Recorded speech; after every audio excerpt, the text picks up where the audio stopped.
అవసరం, మనం ఏం మాట్లాడగలాలి. కానీ ఒక తర్వాత అంటే మన ఎస్ఐ ప్రిపేర్ అవుతాం, షార్ట్లో చేయాలంటే కొంచెం ఇబ్బందిగానే ఉంటుంది. అయినప్పటికీ కూడా ఒక సాంకేతికమైన విషయం ఏంటంటే, ఒక మనిషి తన మెదడు ద్వారా 45 నిమిషాలు ఏకధాటిగా వినగలరు. 45 నిమిషాలు దాటితే 46వ నిమిషం వినడానికి ఈ మొదటి నిమిషం చెరిగిపోతూ ఉంటుంది.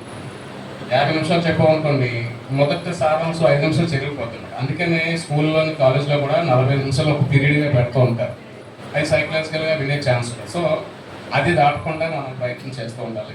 మనం అంటే దేవుని పేరట మనందరం వచ్చి సమయాన్ని వెతుకుతున్నాం కాబట్టి ఆ సమయం ఒక 5 నిమిషాలు అటు ఇట్లో ఇబ్బందులు నేను అనుకుంటున్నాను. కానీ అలాగని మరీ పంచువాలిటీ లేకుండా ఉండకూడదు. దాన్ని బట్టి నేను మీ అందరినీ, ఒకవేళ నేను ఎప్పుడైనా మాట్లాడితే ఎక్కువగా మాట్లాడితే క్షమించండి.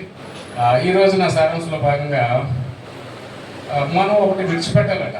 అది అందరి దగ్గర ఉచితంగా దొరుకుతుంది. ప్రతి వాళ్ళ దగ్గర ఉంటుంది. డబ్బు ఉన్నవాడి దగ్గర, డబ్బు లేనివాడి దగ్గర, అంటే పేదవాడి దగ్గర, ధనిక ఉన్నవాడితో, చదువుకున్నవాడితో, చదువుకున్న ప్రతి వాళ్ళ దగ్గర ఉంటుందట. అది విడిచిపెట్టాలి. అది విడిచిపెడితే మనం ముందుకు వెళ్ళగలుగుతాం. అది వదిలేసుకుంటే అనేకమైన సుఖాలు పొందుతాము, అనేకమైన మన ఏమంటారు ఒక రకమైన మంచి లైఫ్ మనం బతకగలమాట. అది మీరే చెప్పాలి. ఏంటంటే నేను మాట్లాడుతూ ఉంటాను, అది ఏంటో మీరే చెప్పాలి. ఒకసారి మీరు చూడండి, అమ్మగారు చెప్తారు అది ఇంటలెక్చువల్తో అదే బాధ మనకి. మన సంఘం ఎలా ఉంటుందంటే 95% వాళ్ళు ఉంటారు, ఒకేసారి 30% వాళ్ళు ఉంటారు. ఈ మధ్యలో ఉండేవాళ్ళు మాలాంటి వాళ్ళు తప్ప అందరి బట్టి సంతోషం. ఎందుకంటే మనం నేర్చుకోవాలి వాళ్ళని బట్టి. ఎందుకంటే నేను హింట్ ఇస్తేనే అమ్మగారు చెప్పారంటే చాలా సంతోషమైన విషయం. ఒకసారి మనం చూద్దాం. సామెతలు 17వ అధ్యాయం 14లో చూడండి. సామెతలు 17:14 త్వరగా చదవడం ప్రయత్నం చేయడమ్మా, నేను బైబిల్ చదివేట్లేదు. సామెతలు 17:14 కలహారంభము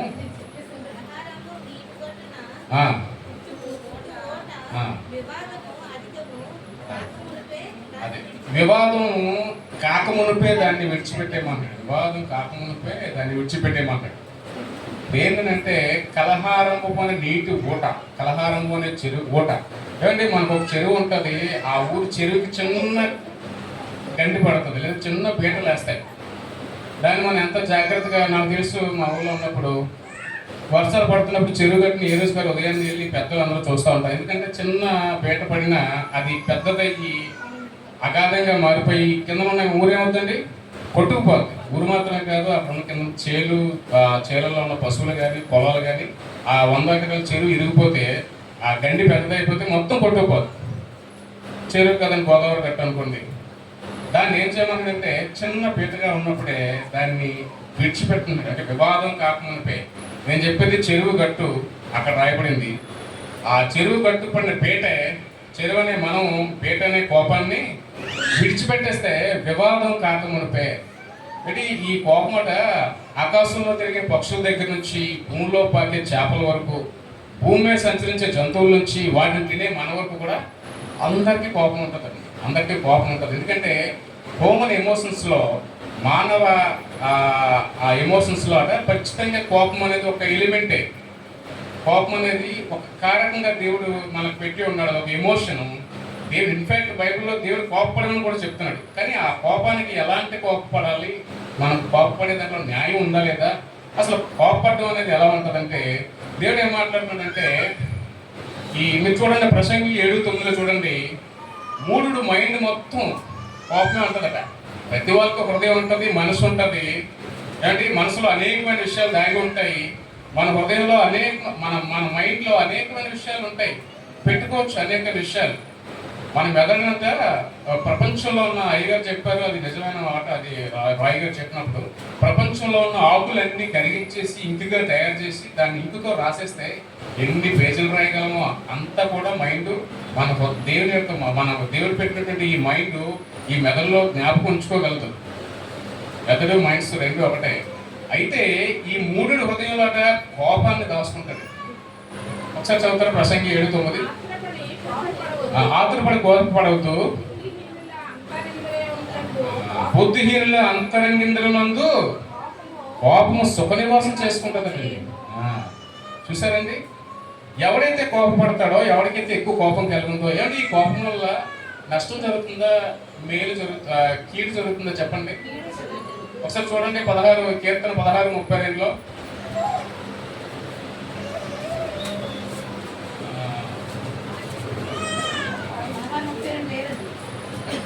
సామెతలు 16:32 అంటే కీర్తన 37:8. కీర్తన 37:8.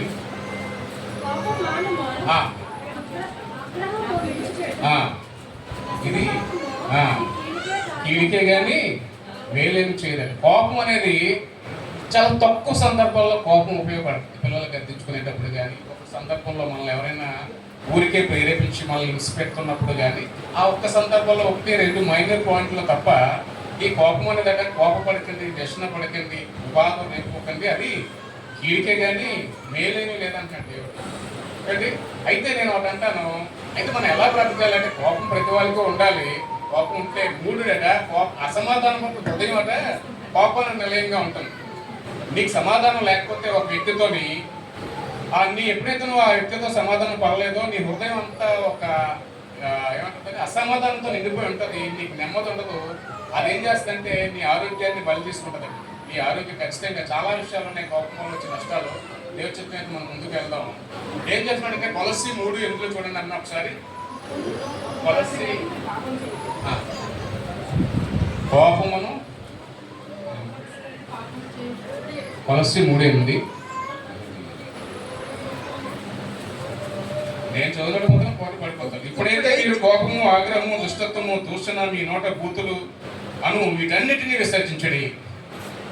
నేను అక్కడ కూర్చున్నప్పుడు ఏం చేస్తానంటే నేను పర్పడ పేజీలు చేస్తుంటే మీకు ఇండెక్స్ ఉన్న బైబిల్లో ఉంటాయి కదా, తగ్గుతుంటారా అందులో ఏమంటారంటే ఇప్పుడైతే మీరు కోపము, ఆగ్రహము, దుష్టత్వము, దూషణ, మీ నోట బూతులు వీటన్నిటినీ విడిచిపెట్టాలి, విసర్జించాలి. ఒకసారి చూడండి యాకోబు 1వ పత్రిక, యాకోబు 1వ అధ్యాయం 19 చూద్దాం. యాకోబు 1:19లో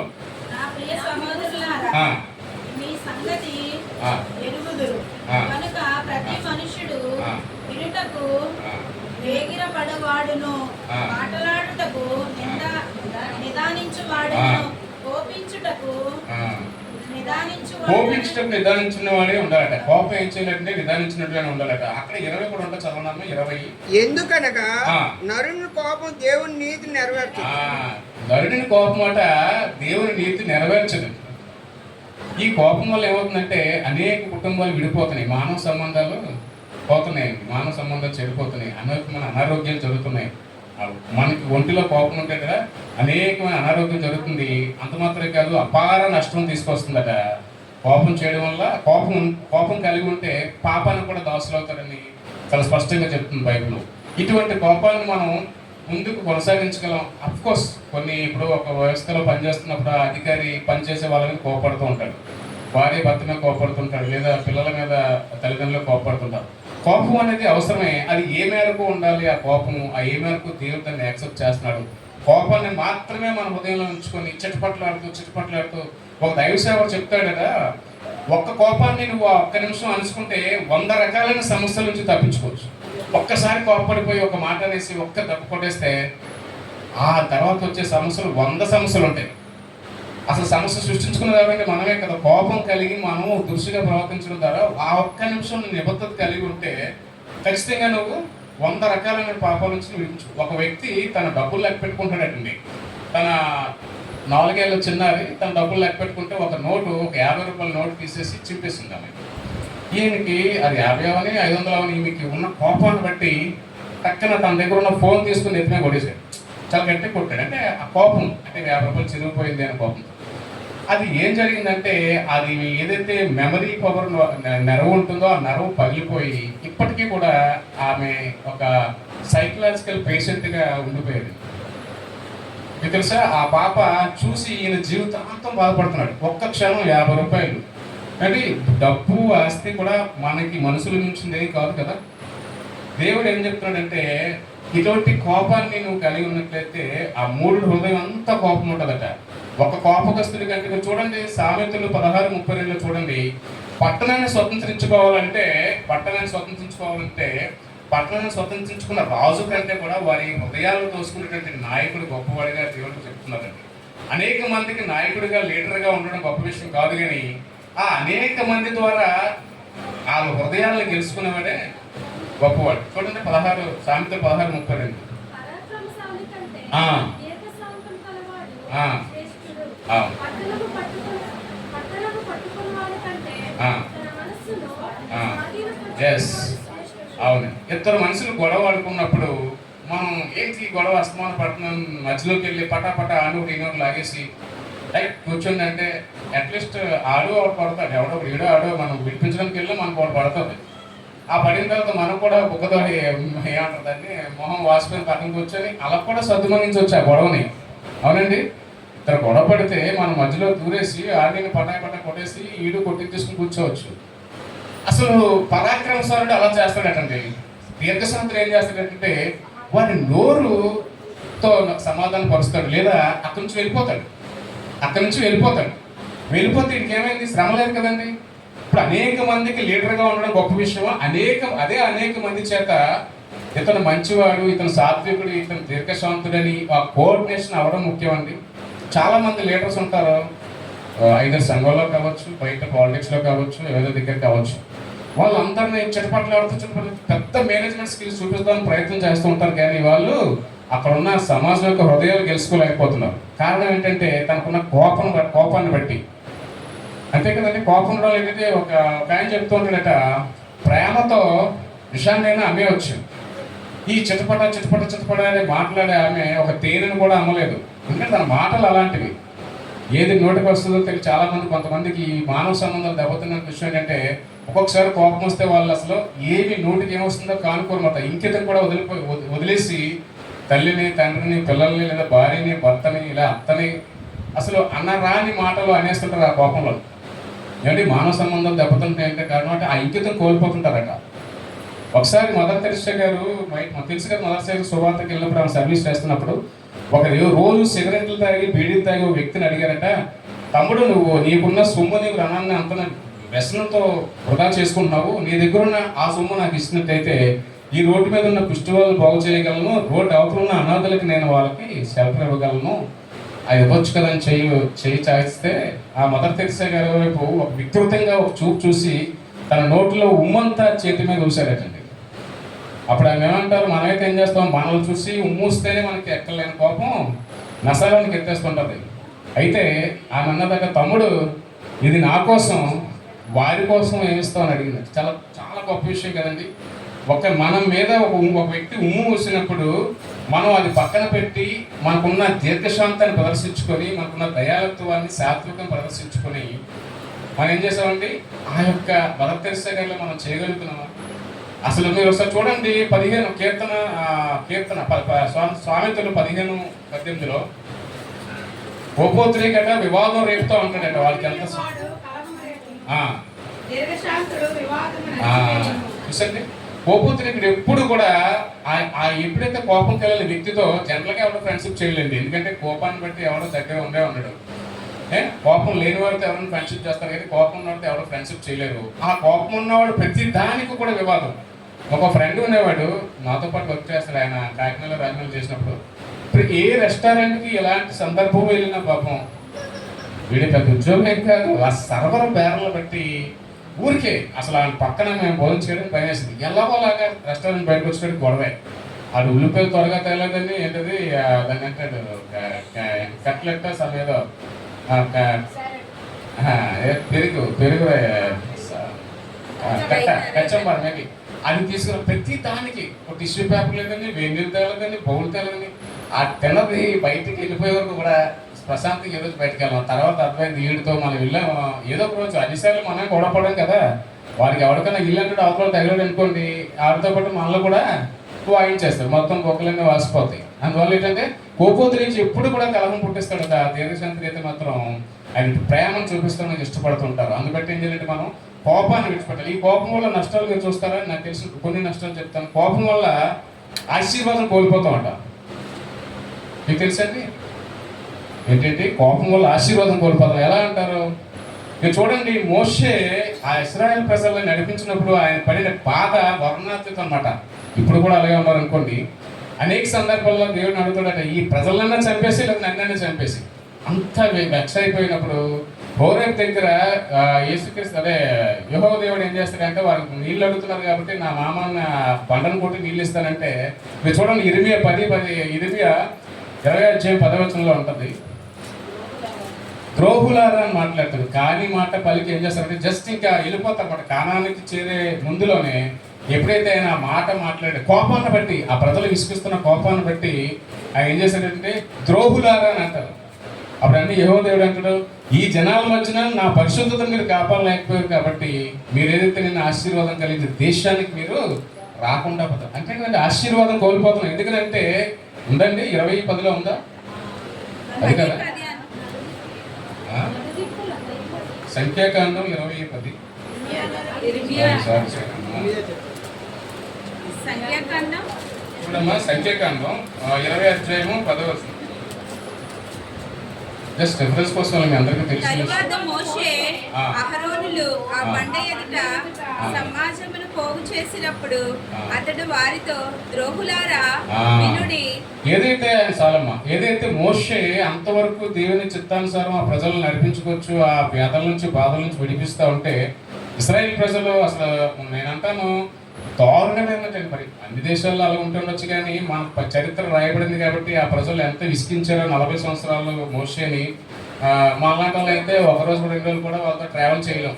వారి కోసం అని అన్ని వదిలిపెట్టుకొని ముందుకెళ్తూ ఉంటే అన్నం లేకపోయినా, నీళ్ళు లేకపోయినా, బట్టలు లేకపోయినా నన్ను ఎందుకు తీసుకొస్తున్నావు అనే ఇప్పుడు చాలా సందర్భాల్లో మనం కూడా అలాగే ఎదుగుతుంటాం. అయితే ఆ ఒక్క మాటను బట్టగా ఆయన ఆశీర్వాదం లేకుండా కోల్పోవడం జరిగిందండి. అంటే ఈ అధికమైన కోపం కలిగిన వ్యక్తి వల్ల ఏమవుతుందంటే దేవుని ఆశీర్వాదం దూరం అయిపోతున్నది. అంత మాత్రంగా చూడండి, మానవ సంబంధాలు కూడా చాలా దారుణంగా దెబ్బతింటాయండి ఓన్లీ కోపం వల్ల. అనేక సార్లు అసలు గొడవ పడితే కొన్ని సంవత్సరాల తరబడి మనం వారితో సమాధానం పడలేకపోతున్నాం. ఎవరో కాదు, అట్లీస్ట్ భార్య భర్తలే అదే ఇంట్లో కలిసి ఉంటారు కానీ కొన్ని సంవత్సరాల తరబడి వారి మధ్య సమాధానం లేకుండా చూడండి. ఒకసారి సామెతలు 7:23 అనుకుంటా.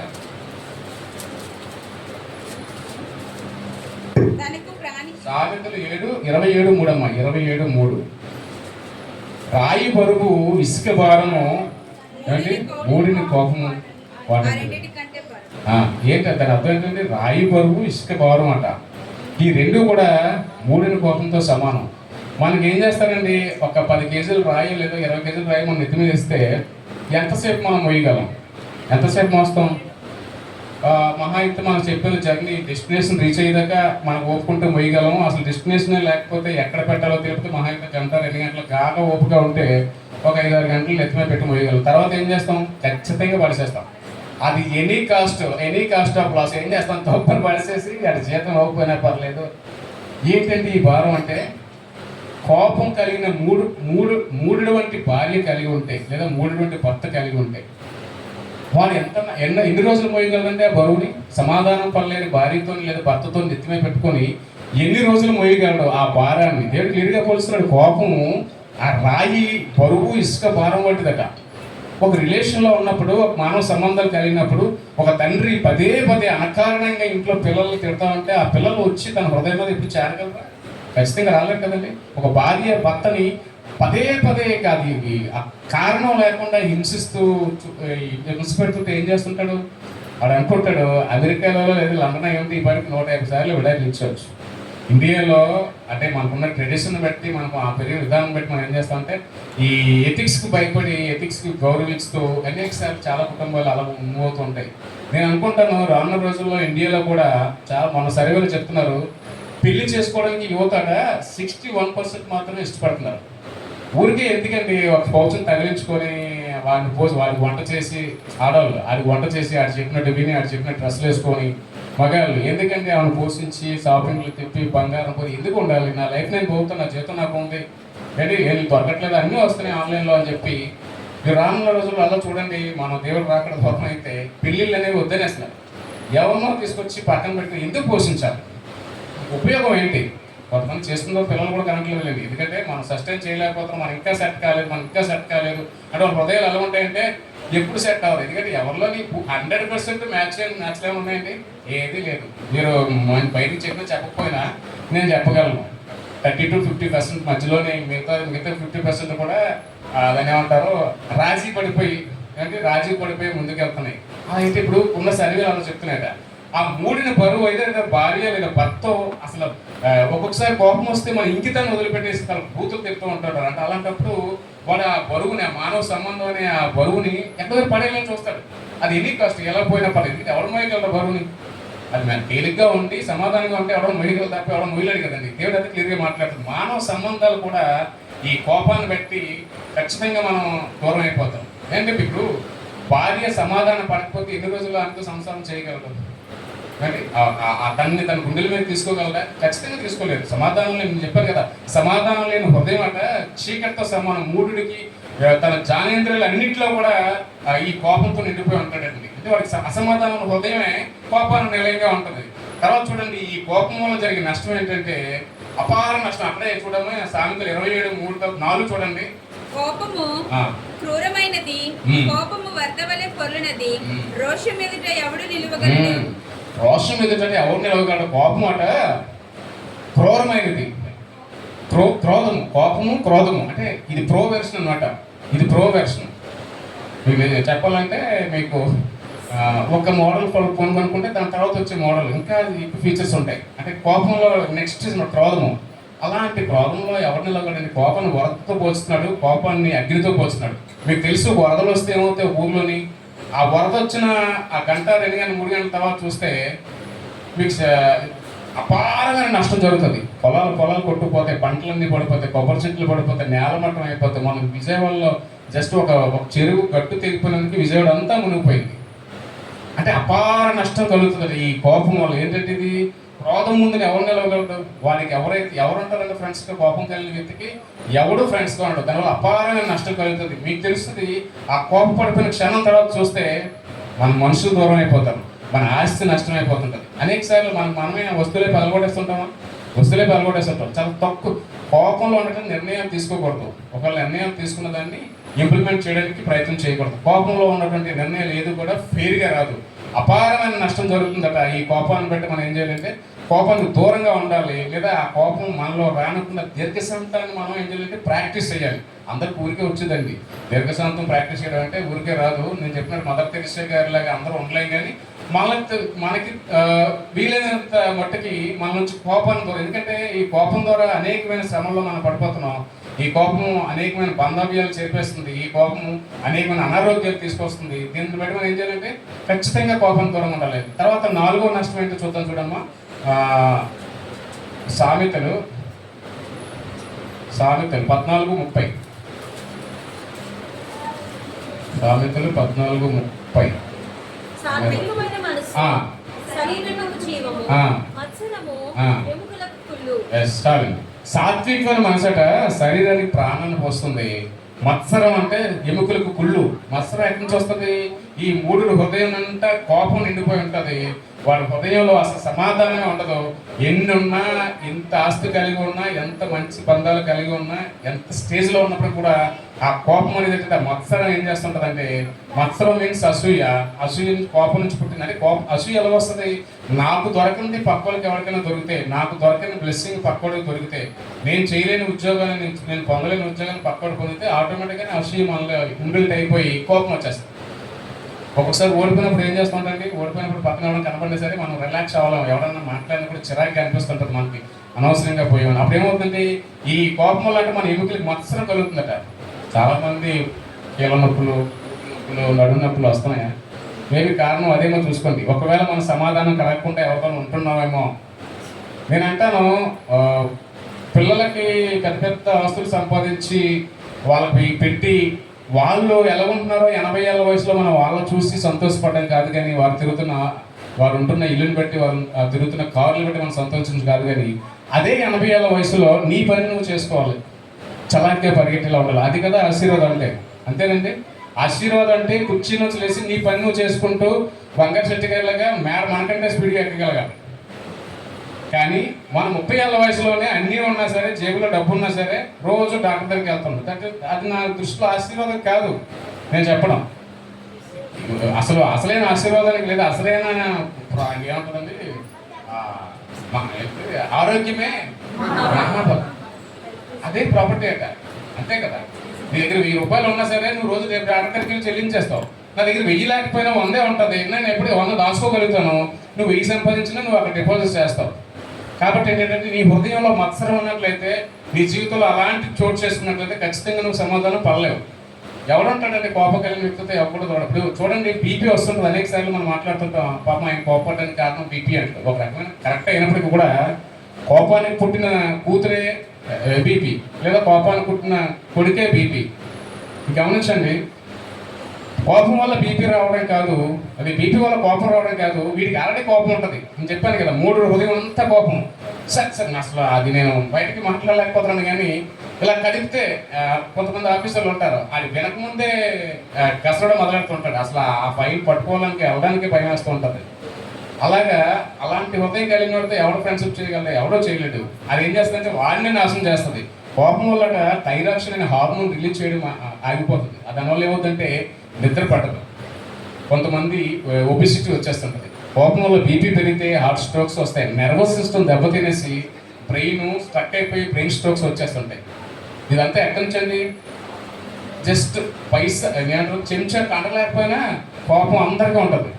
అసలు దానికి డబ్బులు ఇచ్చుకోవాల్సిన అవసరం లేదు కదండి, ఈజీగా వచ్చేస్తుంది. ఎందుకంటే దేవుడు మానవ హ్యూమన్ ఎమోషన్స్ ఒకటిగా చేసేసాడు. ఎందుకంటే పడాలి. తర్వాత నేను ముందుకెళ్తాను. ఈ కోపం వల్ల ఏమవుతుందండి? 1 ఆశీర్వాదం కోల్పోయాక, 2 మానవ సంబంధాలు దెబ్బతిన్నాయి, 3 అపారమైన నష్టం వరద వల్ల పోల్చాడు దేవుడు, అగ్ని వల్ల పోల్చాడు, 4 మన శారీరక ఆరోగ్యాన్ని మనం కోల్పోతున్నాం మత్సరాన్ని దీన్ని కలిగి. 5వ ఈ కోపం కూడా పాపమే. ఎఫెసీయులకు రాసిన పత్రిక 4:26 చూడండి, వీరు కోపపడి కానీ పాపం చేయకూడదు. ఏంటి కోపపడితే నెక్స్ట్ స్టేజ్ ఏంటి? పాపమే. వీళ్ళు కోపపడితే ఏం చేస్తాడు? కోపపడి ముద్దులేం పెట్టండి కదా, ఏదో నష్టమే కలిగజేస్తాడు ఎవరికోటి. కోపపడి అన్యాయంగా ఇతరుల మీద కోపపడి వారిని కుట్టించడం, వారి మీద దోషం చేయడం, వారికి ఉన్న రిలేషన్ మనం పాడు చేయడం, లేదా వారికి ఉన్న డబ్బులు మనం నష్టపరచడం. అంతేనండి. ఇప్పుడు మీరు ఎవరికైనా కోపం వచ్చిన ఏం చేస్తారు? ఆ చేతిలో ఉన్న ఆ బైబిల్ చింపేయడం, లేదంటే ఆ లైట్లు చెదగొట్టేయడం. జనరల్గా మనం చూస్తుంటాం కదా, ప్రొటెస్ట్ చేసినప్పుడు ఉద్యమకారులు ఏం చేస్తారు? కోపం వస్తే ఆ ఆఫీస్కి వెళ్ళి బండ్లన్నీ చెదగొట్టేస్తారు. మొన్న మా దగ్గర ఫోన్లు చెదగొట్టి పడేస్తారు, టీవీలు చిదిగిపోతుంటాయి, పెద్ద పెద్ద అసెట్స్ లాస్ అయిపోతుంటాయి. నేను చెప్పాను, ఒక్క నిమిషం మనం కోపం కంట్రోల్ చేసుకుంటే 100 సమస్యలకి సాల్వ్. అయితే నీ కోపం పడిపోవడం వల్ల, నీ కోపాన్ని కంట్రోల్ చేసుకోవడం వల్ల 100 సమస్యల నుంచి మనం బయటపడతాం. సరే చూసారా, దేవుడు ఏం మాట్లాడుతుందంటే దేవుడు బైబిల్కి కోపపడమని చెప్పాడండి. ఎప్పుడు కోపపడాలో, ఆ కోపం ఎలా ఉండాలో నేను చెప్తాను. ఈ కోపం వల్ల ఏంటంటే ఇన్ని నష్టాలు జరుగుతున్నా సరే మనం ఎప్పుడు మామూలు మాదిరిగానే ఉంటున్నాం. అయితే ఆ కోపాన్ని మనం తీసివేయాలి. ఆ కోపాన్ని తీసివేసి దీర్ఘశాంతాన్ని మనం ప్రాక్టీస్ చేయాలి. అయితే దేవుడు కోపపడ్డాడండి, కోపపడవచ్చు, కానీ నీ కోపంలో ఏముండాలి? న్యాయం ఉండాలి. ఒకసారి చూడండి, కీర్తన 7:11 చూడండి. మరి దేవుడి నుంచి మొదలు పెడతాం. ఎందుకు కోపపడ్డారు, ఎలా కోపపడ్డారు? న్యాయమును బట్టి ఆయన తీర్పు తీర్చును, ఆయన ప్రతిదినము కోపపడితే. దేవుడు ఏమంటే ప్రతిదినము కోపపడుతున్నాడట, కానీ ఆ కోపంలో న్యాయం ఉంది. న్యాయం లేకుండా అకారణమైన కోపం, అది నాన్ సిచ్యువేషనల్. అంటే వాడికి ఇంకేదో కోపం ఉంటుంది, ఇంకేదో మనసులో ఉంటుంది. ఆ ముందు సీన్ దాన్ని తీసుకొచ్చి అప్లై చేసి అక్కడ ఉన్న సీన్ పాడు చేయడానికి, అక్కడ ఉన్న పరిస్థితిని పాడు చేయడానికి ప్రయత్నం చేస్తారు. కొంతమంది యావనాటి కోపాలని వీడికేమీ ఉండదు, కానీ వాళ్ళ తాతకి ముత్తాతకి ఎప్పుడో గట్టు దగ్గర గొడవ వచ్చినప్పుడు అండి, ఎప్పుడో చిన్న గొడవ ఎవరో అంటారు మా తాతను అన్నారట అని, అది వీడు 4వ జనరేషన్లో కూడా క్యారీ చేస్తుంటారు. అదే ఎంత తప్పది. న్యాయం ఉండాలి నీ కోపంలో. నువ్వు కోపడితే అవతలడు మారాలి, నువ్వు కోపడితే అవతలడు బాగుపడాలి. అంతే తప్ప నువ్వు కోపడితే, ఇప్పుడు నేను ఒకరిమే కోపడితే సంఘ పెద్దలు ఉన్నారు, సంఘ పాస్టర్లు ఉన్నారు, నేను కోపడితే నువ్వు బాగుపడాలనే కోపడతారు. అలా కాకుండా పదే కోపడితే, అన్యాయంగా కోపడితే వాడి నుంచి వెళ్ళిపోవడం మన ముఖ్య ఉద్దేశం కాదు కదా. ఇల్లు అవుని అక్కడ సంఘంలో అవునాయి. ఆ కోపడితే న్యాయంగా ఉండాలంట. తర్వాత చూడమ్మా 7:12 కూడా ఉంటది. ఒకడు మళ్ళీ వెళ్ళని ఎడల ఆయన తన ఖడ్గమును పదును పెట్టి తన విల్లు ఎక్కుపెట్టి దాన్ని స్థిరపరిచి ఉన్నాడు. వాని కొరకు మరణ సాధములను సిద్ధపరిచి ఉన్నాడు. తన అంబులను అగ్నిబాణములుగా చేసి ఉన్నాడు. పాపమును కనుటకు వాడు ప్రసవ వేదన పడుచున్నాడు. చేటున గర్భమును ధరించిన వాడే. చూసారా, ఒకడు దేవుడట, ఒకడు మల్లని ఒకడు వాడు ఎంత చెప్పినా వినకపోతే దేవుడు విల్లెక్కి పెడుతున్నాడట, తన అంబులు సిద్ధపరుస్తున్నాడట, తన బాణం వేస్తున్నాడట, ఖడ్గమును పదును పెడుతున్నాడటండి. చూసారా దేవుడికి ఎంత కోపం వచ్చిందో. ఒక మనిషి పదే తను చెప్తున్నప్పటికీ మల్లని ఎడల వినని ఎడల తన కోపం అట్లా పోయిటిక్గా రాశారు. కానీ కీర్తనలోని బాణం వేయడం అంటే చిన్నపిల్లల్లో వేసుకున్నటువంటి పూల బాణాలు కాదండి. వీడు ఒక బాణం వేస్తే 4 చక్రాలు ఉన్న బాణం అట్టించి 5 చక్రాలు ఉన్న బాణం వస్తుంది. జస్ట్ మన రోడ్డు మీద వెళ్తున్నప్పుడు వీడు 2 వీలర్ అనే 2 బాణాలతో వెళ్తాడు. 2 చక్రాలు ఉన్న బండితోని అట్టించి 6 చక్రాలు ఉన్న బండి పంపించేస్తాడు దేవుడు. జస్ట్ జరిగి అనమాట. ఎందుకంటే వీడికి ఎన్నిసార్లు చెప్పినా వినట్లేదు. ఎన్నిసార్లు చెప్పినా వాడు వినడు. ఎందుకంటే వాడు హృదయం కాఠిన్యం అలాంటిది. అలాంటి వాళ్ళ మీద దేవుడు ఖచ్చితంగా కోపం చూపించుకోండి. ఎందుకంటే వాడు మారడు. మూఢుడు ఎంతసేపు మైండ్లో అలా పెట్టి ఉండిపోతాడు. తర్వాత చూడండి మార్కు 3:5 చూడమ్మా. దేవుడు ఎందుకు కోపడతాడు, ఎప్పుడు కోపడతాడో, అసలు కోపడడానికి కారణం ఏంటి, ఎలా కోపడచ్చు? మార్కు 3:5 ఆయన హృదయ కాఠిన్యం చెప్పమ్మా. వారి హృదయ కాఠిన్యమునకు దుఃఖపడి కోపముతో వారిని కలియ చూచి నీ చేయి చాపమని ఆ మనిషితో చెప్పాను.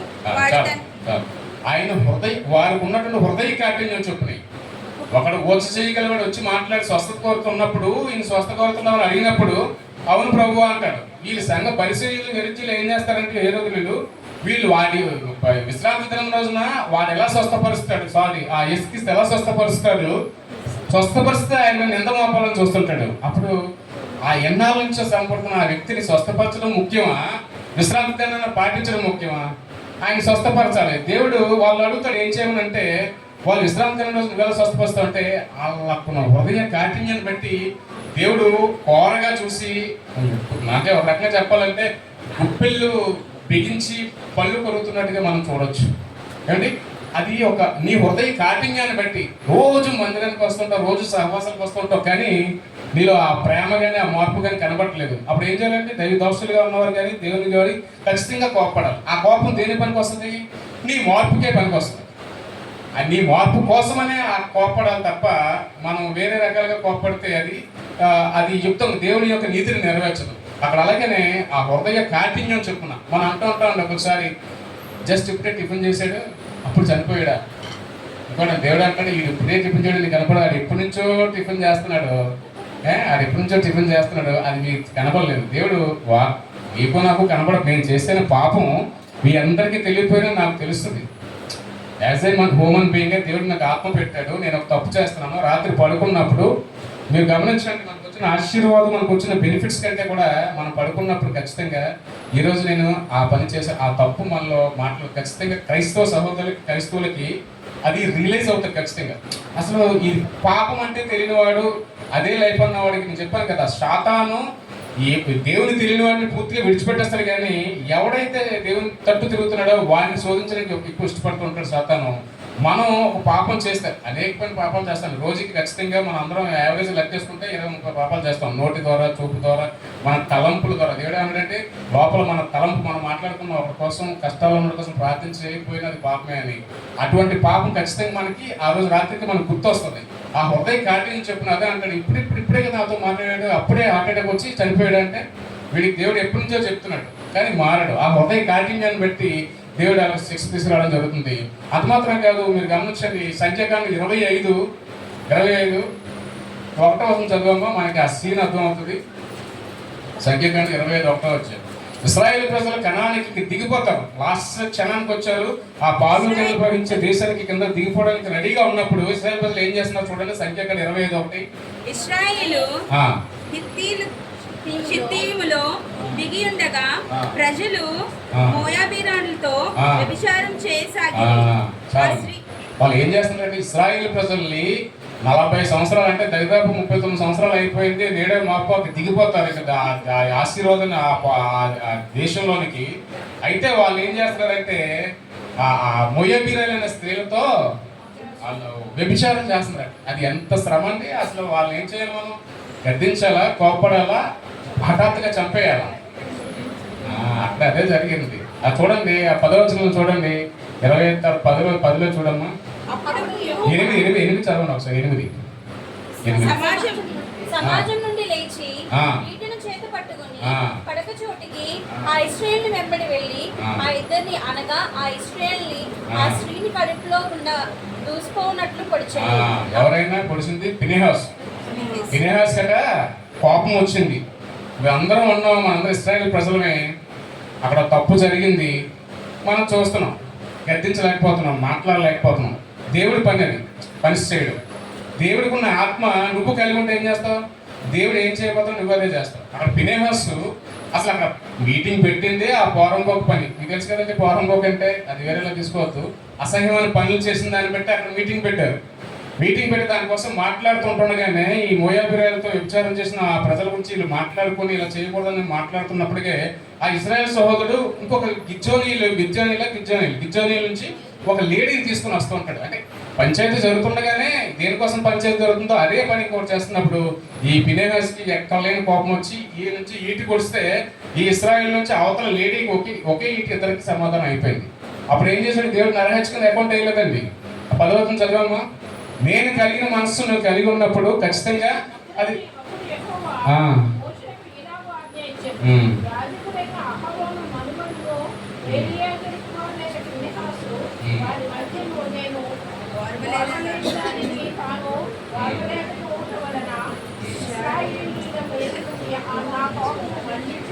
చాలు.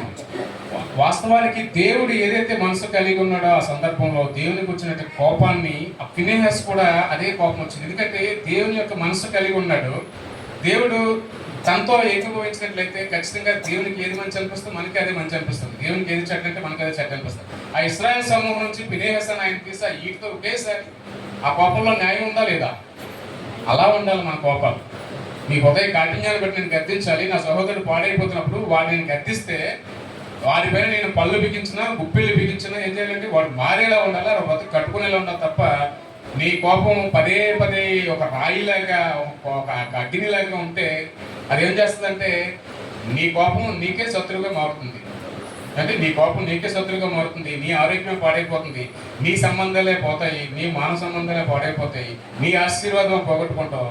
ఖచ్చితంగా ఏం చేయాలంటే ఈ కోపం ఈ కోపడ్డవాడు ఖచ్చితంగా దేవుని రాజ్యాన్ని చేరలేడు. దేవునికి ఆశీర్వాదం పొందాలంటే ఖచ్చితంగా కోపాన్ని విడిచిపెట్టేయాలి.